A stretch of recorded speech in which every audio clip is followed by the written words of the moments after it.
what we wanted to do, concluding today's day, is a little bit to become aware that moving higher education online is not only about Twitter, and it's not only about open online courses. And we wanted to share the experience of what we have been doing at Florence School of Regulation, how we have been moving it online while keeping a lot of residential things as well. So again, as I said, Florence School of Regulation was a bridge between the world of academics and professionals, and there were once upon the happy days. So we were working on EU energy and climate policy, and in these happy days we did start with 2 activities. Not we, but the people who had founded it in 2004. So there was policy dialogue. So this was meeting here in Florence at the UI, academics and professionals to discuss on high-level policy issues. And they also did 2 trainings. So it was about academics teaching professionals, and it was really top quality. So it was the professor of energy regulation teaching from MIT, who was teaching energy regulation at MIT. He was teaching it here to the professionals and to academics, and with 3 decades of teaching experience. And when Jean-Michel arrived in 2008, the school also started to do applied research. So research, policy dialogue, training, all these 3 things, fantastic. All was good. Why to move? When Jean-Michel and I started working together, we said that can't be all. So we really said, what is our ambition as a higher education school? We really wanted to share knowledge. We wanted to share it with the widest audience possible and where it makes a difference. And we also wanted to create knowledge. We wanted to tap into the best expertise, academic and professional expertise, which was out there. What were our challenges? So we were not a think tank. We were not a company. We were working within an academic institution. We were an academic project. So the first challenge was that we had to make sure that our knowledge was academically robust. And secondly, we had to make sure that our knowledge was then relevant and at the forefront of thinking for the people working in the field. So it could not be detached academic thinking from. So this was the kind of the balance we had to find between these 2 things. And of course, we did do traditional academic practice. So we published a lot. So as you can see here, about 92 peer-reviewed journal articles, among others. So we got the academic recognition in our field with our work. But did we really share our knowledge? Peer-reviewed journals were not open to most of the professionals we were talking to, because they might not have a subscription to the journal where we were publishing our work, and it also was written in an academic language which might not have been accessible. So it was not instantaneously available. It was not communicative, not 2 ways. We didn't get any feedback from the people we were talking to, and it was also not open. And the question then what we would like to share with you is how a move online did address these issues. How we did it. Dani, how did we do it? Okay. So how we did it. I will show you some examples, there are many. So how we made our content accessible. For example, as Annika said, our peer-reviewed journals, articles, after being submitted for publication, they take 9 months to be available online. So instead of waiting, FSR started creating their policy briefs. And they have it's a non-academic language, so it's accessible for everyone, and it consists in a 5-page policy brief that is available online. How we make our content instantaneous. This is another example. So we have our monthly editorials, and they consist in a hot topic. So it's a topic that it's actual, and it's written by someone specialized in this topic. He writes, we call it topic of the month. So every week he writes a short article. And it's available online, so it's topical, and he also, every time he can, of course, he records a video where in 2 minutes he explains what is the topic about. So then we were also thinking about, okay, we wanted to know, we wanted to communicate with the world out there. So how did we do, how could we know what research topics were relevant, actually? I mean, was it just guessing, or we could do this, we could do that? No. So Jean-Michel started to tweet quite successfully, and he used, among other things, he used Twitter to monitor research topics. So he engaged with other academics, he engaged with the policy community, he engaged with a lot of people, and he was testing, he was constantly monitoring what was happening in the field of energy and energy regulation and energy and climate policy to decipher what could be interesting things to tackle, what could be problems, and which could be feed into the research team. Also, what we did do was so all these journal articles our researchers had been publishing, which were not openly accessible, what we started to do was that we were doing seminars with these people. We were really discussing with them. So what is your concern of publishing in an open access journal? Or if you don't want to publish in an open access journal because you are concerned about your career, because there is no high quality what you think in your area, why don't you, are you aware that you can actually publish your article in an unformatted version as a pre or post, so-called pre or post print? You can publish it, and we did feed this article into our repository, which was then accessible to anybody who wanted to access this knowledge. So now we give the floor to Matt. And you have to talk into the microphone. Okay, hi, I'm Matt, and I take care of everything that passes through either a lens or a microphone on its way to being online at the Florence School. And I'm going to give you some examples of audio-video formats used by the Florence School to make our knowledge open, accessible, instantaneous, and communicative. So,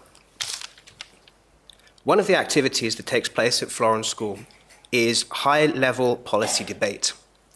Now, quite often these events take place under Chatham House rules, as it's important for the people to be able to speak freely, but at the same time, it's important to share and circulate the ideas discussed. By asking the speakers at these events to record short video clips outlining their main ideas, we can disseminate the content without compromising the openness of the discussion. Interviews.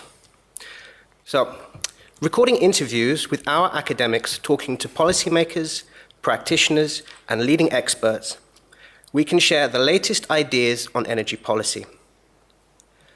These interviews later progressed into podcasts that our academics can record on their own with their smartphones from anywhere in the world at any conference or event they attend. The advantage of podcasts is that they can be downloaded and saved for later and listened to at a convenient time.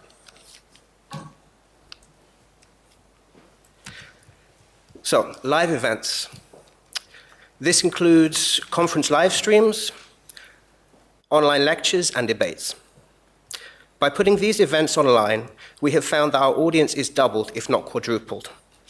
And that is before you take into consideration the on-demand audience playback later. We can also offer our audiences instant interactivity by way of asking questions that will be answered, taking polls, and chatting with other participants.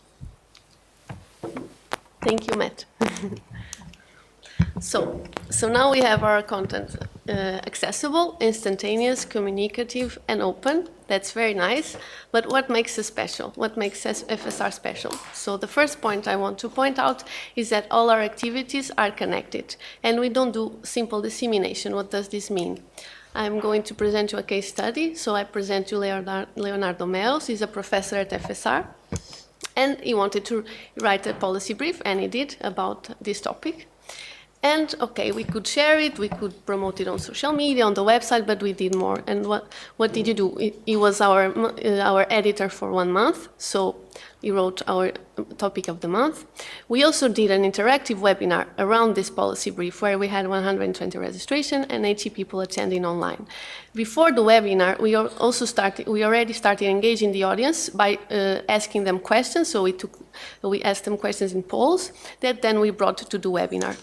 Of course, we promote these polls using social media. So we promoted the webinar and the policy brief and the topic of the month again, and we bundled together on our newsletter. And now Leo is using this policy brief and webinar in these training sessions and policy events. The second point that makes us a bit special, I think, it's the way we organize our content. So our content is organized in these 6 categories, so energy policy, climate law, electricity, renewables, and gas. And which type of content do we have? Can be simple news, can be opinions. For example, we have a cooperation with the Toulouse School of Economics, where they write articles for us. And as I said, the topic of the month. And this content doesn't stay always on our website. No, we also use Medium, for example, which is a place where people share ideas and write articles. So we post the topic of the month on Medium. So we give it visibility, since Medium has thousands of subscribers that are interested in energy content. And of course, you all know that our FSR director is a big star on Twitter, but it's not only him. We also engage our researchers to join social media. They also write articles for us on our website. They do all the interviews and all the podcasts that Matt told you. And they are supported from a specialized media team. So it's not only the website that is organized, but also, as Matt pointed, the multimedia, it's a very big thing for us. So we do a lot of videos and podcasts, and there we also have the concern to organize them with the same topics. What are the advantages? So they connect with the website. Everything is organized the same way. And if someone is interested in energy policy, they can always see the related content. Okay, now I give you the floor. So just to finish, this will be a messy slide, so bear with me. So connect, I think what we really did do at what Dani already said was we were connecting all the dots. So we were bringing all this Twitter, online course, sharing and creation of knowledge, we all brought it together. And how did we do? So you remember how I started, so we made policy dialogue, training and research.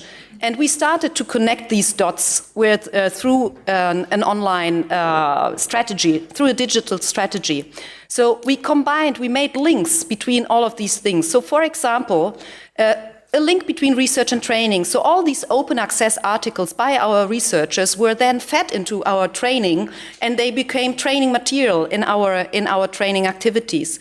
But there was also a loop back, which is that from training to research, that, for example, our online discussions that Matt has presented, our online seminars, were then feedback into the research, because the audience which was attending this online seminar was then commenting on the research, and these points have been taken up in elaborating further the research. There was also links between policy dialogue and training, in that the video interviews with policymakers, they were then discussed in training. I'm just giving you some examples. There's many more examples we could give you. There were also the loops, or the knowledge circulation. So we could create knowledge loops with the expert community. The knowledge at FSR really was giving an organized and a high quality. So it is like a gate. So we were a gatekeeper for high quality knowledge, but it was organized. It is an organized gate, and it gave access to all the different activities we were doing, to the research, to the policy dialogue, and to the training. So the traditionally scholarly activities we were doing at the Florence School.